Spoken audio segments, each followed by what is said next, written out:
Hello students, this is your English teacher Riyanka ma'am. আজকে আমরা William শেক্সপিয়রের একটি ড্রামা অথেলোর সেকেন্ড পার্ট ডিসকাস করব। Second part কেন বললাম, ফার্স্ট পার্টে আমি এই গল্পের প্রথম অংশটা কিছুটা লাইন বাই লাইন বাংলায় বুঝিয়েছি। তো যারা ভিডিওটি দেখোনি তারা অবশ্যই দেখে নেবে যাতে তোমরা কোনো কিছু মিস না করো। তো চলো কন্টিনিউ করা যাক।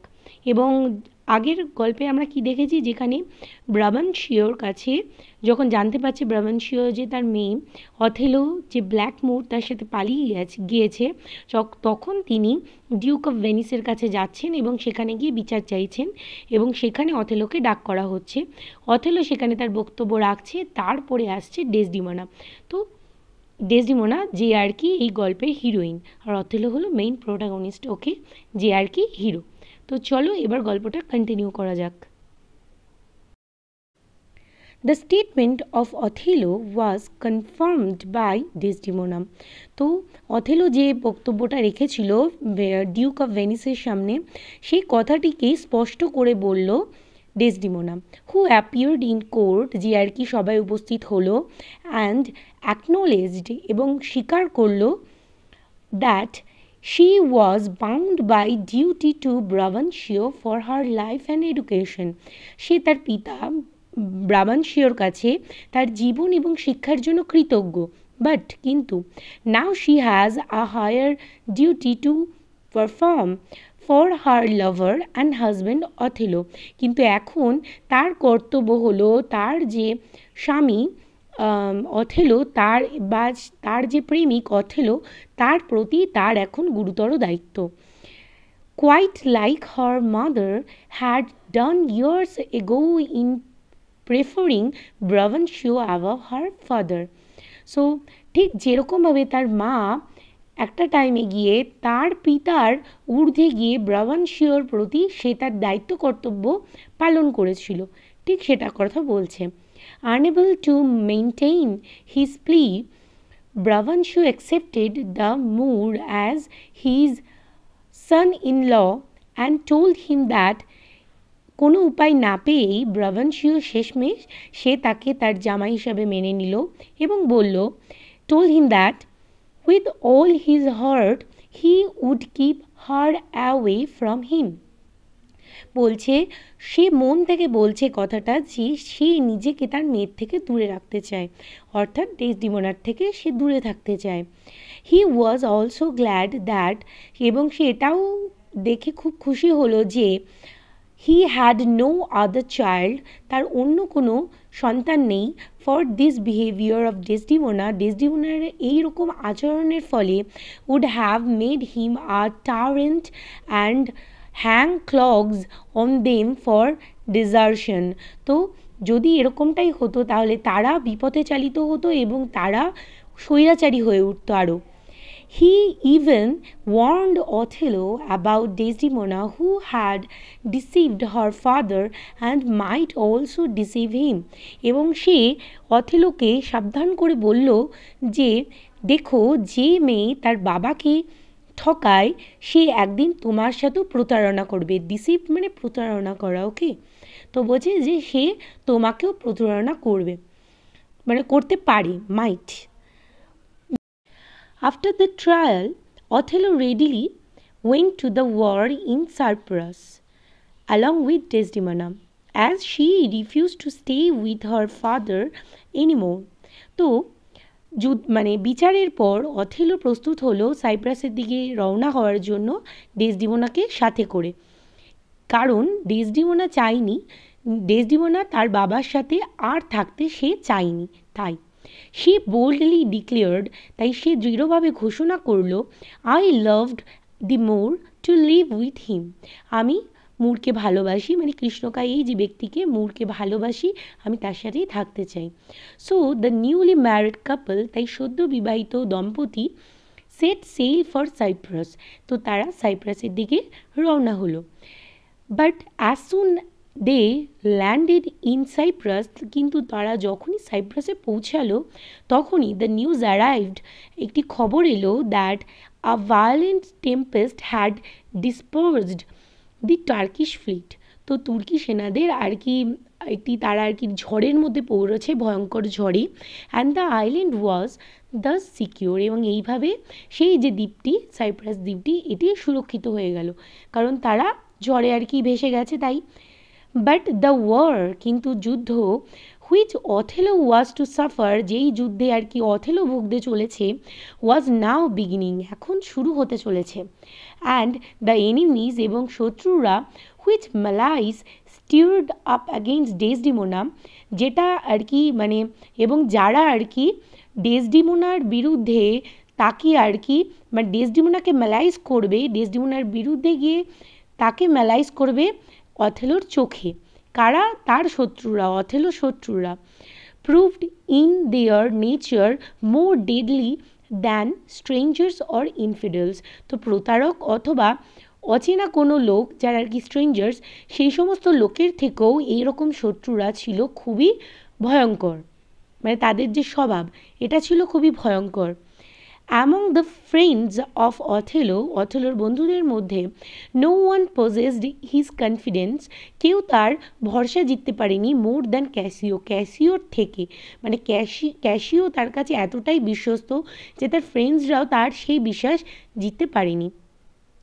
হি was a young Florentine soldier, amorous and of pleasing nature, তো সে হলো একজন ফ্লোরেন্সের সৈন্য, এবং সে খুবই প্রেমময় স্বভাবের, অ্যামোরাস মানে প্রেমময়, এবং তার যে প্লিজিং নেচার, তার যে একটা মানে কি বলবো সহবত যে স্বভাব, তার যে আর কি সামনের জনকে আর কি মনোমুগ্ধকর তার যে স্বভাব, হুইচ অ্যাট্রাক্টেড দি ওমেন, তো যেটা আর কি মহিলাদের খুবই আকৃষ্ট করতো। হি ওয়াজ হ্যান্ডসাম অ্যান্ড ইলোকুয়েন্ট, সে খুবই আর কি সুন্দর, এবং ইলোকুয়েন্ট মিনস বাকপটুকতা ছিল তার মধ্যে খুবই ভালো, মানে কোনো কিছুকে খুব সুন্দর করে বর্ণনা করতে পারতো কথার মাধ্যমে।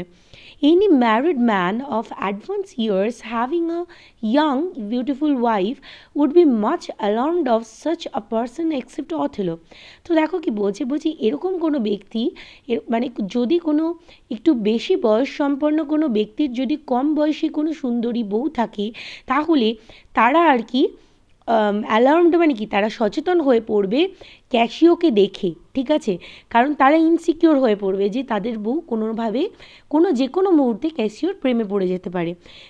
তো দেখো এক্সেপ্ট অথেলোকে বাদ দিয়ে, হু ওয়াজ ফ্রি ফ্রম জেলেসি, যে ঈর্ষার থেকে আর কি মুক্ত ছিল, তার মনে কোনো রকম ঈর্ষা ছিল না। As he was noble and incapable of suspecting him to be infidel, তো সে তাকে মানে অ্যাজ হি ওয়াজ, যেহেতু সে ছিল খুবই নোবেল, মহান, এবং তার চোখে, মানে এখানে হি বলতে কাকে বোঝাচ্ছে, ক্যাসিওর কথা বলছে অ্যাকর্ডিং টু অথেলো, সে তার চোখে ছিল খুব মহান, এবং সে করতেই পারে না, ইনকেপেবল মানে অসামর্থ্য, তো বলছে সে কোনো সন্দেহভিত্তিক কাজ করবে, মানে সে যে প্রতারক এরকম তার সন্দেহ হবে, এরকম কোনো কাজ সে করতেই পারে না। He had used Casio in his love affair with Desdemona, তো বলছে সে মানে ডেসডিমোনাকে যখন সে তার প্রেমের প্রস্তাব দিয়েছিল, সেই মতো পরিস্থিতিতে সে ক্যাসিওকে ব্যবহার করেছিল। ফর অথেলো ফিয়ার্ড, কারণ অথেলো ভয় পেত, that he lacked the amorous qualities of Cassio, তো সে ভয় পেত যে ক্যাসিওর মতো তার একটা মনোমুগ্ধকর যে আর কি কোয়ালিটিস মানে গুণ, সেটা তার মধ্যে নেই, ঠিক আছে, তো দ্যাট উড প্লিজ লেডিজ, যেটা আর কি মেয়েদেরকে আর কি মুগ্ধ করে।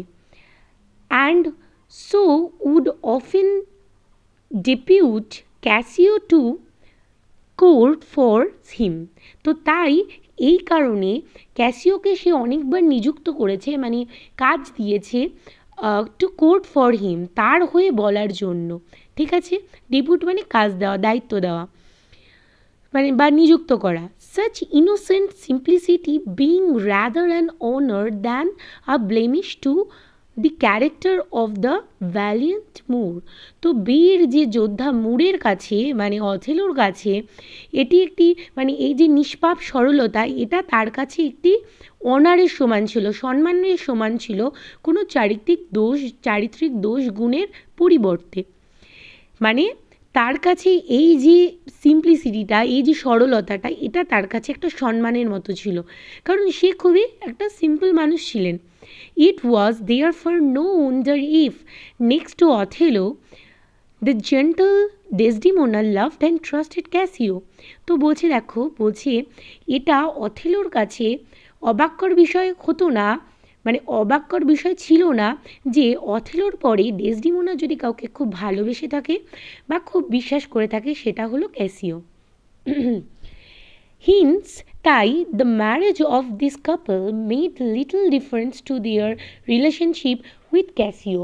তাই ক্যাসিওর সাথে তার যে সম্পর্কটা, মানে তার বলতে এখানে ডেসডিমোনার সম্পর্কটা, তাদের বিয়ের পরও কোনো রকম তাদের সম্পর্কের কোনো পরিবর্তন হয়নি। He frequented their house and his free and rattling talk was enduring to Othello, for he himself was of a serious temper. So কি বলছে দেখো, he frequented their house, তো বলছে এখানে হি মিন্স ক্যাসিও, তো বলছে ক্যাসিও প্রায়শই তাদের বাড়িতে আসতো, তাদের বলতে অথেলো এবং ডেসডিমোনার বাড়িতে। And he is free and rattling talk, তার এই যে খুবই স্বাধীন এবং মানে অনর্গল যে কথা বলার এই যে কথা, মানে স্বভাব, ঠিক আছে, অনবরত যে কথা বলার যে স্বভাব, ওয়াজ এন্ডিউরিং টু অথেলো, অথেলোর কাছে খুবই প্রিয় ছিল। For he himself was of a serious temper, যেহেতু অথেলো খুবই, মানে কি বলবো, অথেলো খুবই সিরিয়াস স্বভাবের ছিল, সে খুব একটা কথা বলতে পছন্দ করতো না। তো সে যেহেতু এরকম দৃঢ় স্বভাবের ছিল, তাই জন্য তার এই ক্যাসিওর যে স্বভাবটা, মানে অনর্গল কথা বলার, এটা তার কাছে খুব প্রিয় ছিল। Othello had of late promoted Cassio to rank of lieutenant, a place of trust and nearest to the general. তো বলছে অথেলো এরপরই মানে অফ লেট মানে কি, মানে খুবই মানে সাম্প্রতিককালে, মানে খুব একটা বেশি লেট হয়নি এরকম সময়, মানে প্রমোটেড ক্যাসিওকে উত্তীর্ণ করলো লেফটেন্যান্ট পদে। লিউটেন্যান্ট মিন্স লেফটেন্যান্ট পদে, যে পদটা ছিল খুবই বিশ্বাসের এবং যে ছিল জেনারেলের খুব কাছের, মানে অথেলোর খুব কাছের। The promotion gave great offence to Iago. এই যে ইয়াগো, এই ক্যারেক্টারটা খুবই ইম্পর্টেন্ট এখানে। ইয়াগো হলো এই স্টোরির ভিলেন। তো বলছে ইয়াগোর কাছে এই যে দি প্রমোশন, এই যে পদোন্নতিটা যেটা ক্যাসিও পেল, এটা খুবই তার রাগের কারণ ছিল। অ্যান এল্ডার নোবেলম্যান, তো ইয়াগোকে একজন বৃদ্ধ মহান লোক, who thought he had a better claim than Cassio, যে মনে করত যে তার ক্যাসিওর থেকে তার বেশি ভালো যোগ্যতা রয়েছে ওই পদের জন্য। And would often scorn at Cassio to be a person befitting for the company of ladies, befitting মানে উপযুক্ত, এবং সে ক্যাসিওকে মনে করতো যে সে মহিলাদের সাথে থাকাই সে আর কি উপযোগ্য, মহিলাদেরকে সাথে নিয়ে ঘোরা, তাদের সাথে সময় কাটানোই, এটাই সে পারে। And new little of the art of warfare, এবং যুদ্ধ সম্পর্কে সে তার কোনো আইডিয়াই নেই, সে কিছুই জানে না।